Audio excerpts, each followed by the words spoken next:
And of course, Around the Web is the segment where you guys come into play, where you guys drive me towards things that we've missed, or things that we forgot to talk about, or things that you guys are interested in, or things that you just simply want me to react to.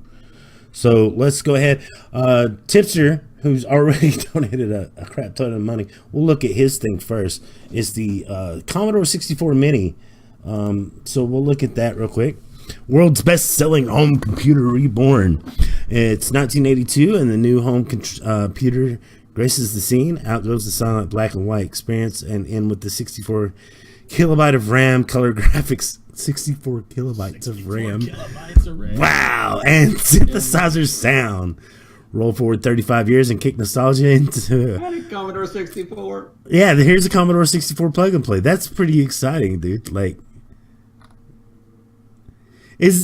I like this keyboard plug and play though, and it's got the USB right here on the side, and it's got a little joystick controller thing too. Here's my fear of these retro consoles though. Is my biggest fear is they always feel so cheap. You know what I mean? Like the Atari Flashbacks, not nearly as good or as durable as like the 2600 that you could throw off a building and it still survive. Is, you know, not a brick, and sometimes the controllers just don't feel right, and they have that latency issue, and that's my fear on a lot of these retro consoles. But I'm not against them. I mean, no, they're just trying to cash the revenue market. That's it. Yeah, and I think it's good. That's it. That's I think it's a cool looking product. I didn't do a whole lot of Commodore 64 gaming. I did a lot of Atari gaming growing up, and a lot of Nintendo and Super Nintendo. But I did Intellivision. I don't know if you guys remember Intellivision. I remember Intellivision. Yeah, I did a lot of Intellivision. I had a television, but like the Odyssey. It was one of those alternates to the television was big in its back in its day. Right. Television was big back in its day. Yeah. I don't know what happened to it, but it was big in its day. We had one of those. I never had an Atari and Intellivision. It was just announced today. That's pretty cool. I don't know. I never got in. I just the Odyssey and some of these other ones, Commodore 64. I didn't get to mess around with a lot of it. Just dude, like when the Nintendo came out, I was 4. You know what I'm saying? I got one when I was 6, so it had already been around for a couple of years. You know what I mean? Like, how are you gonna type on that little keyboard though? Well, or is it even going to be typable? Like, is it a full keyboard? I don't know. Look, if it fits in the palm of that person's hands, I don't know, man. Oh, and you can actually, it says 2 USB ports, plug in a USB keyboard, and use it as a fully functional home computer. For one, think about it. Look how it's not that small. Look at what's not there. You don't have a keypad. Yeah, there's no keypad. You know, a third of a regular keyboard is gone from that. There's no home. There's no F keys.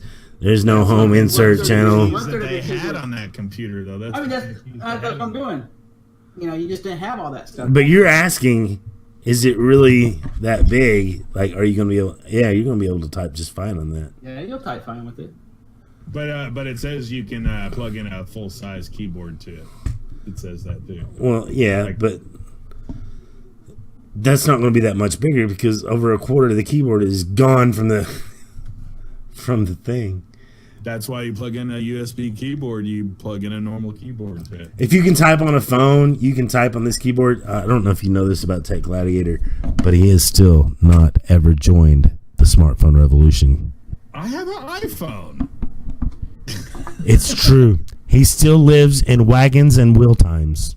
And anyways, the Commodore 64 doesn't need a full Windows keyboard because most of the keys on a full Windows keyboard don't have any functional use on a Commodore 64.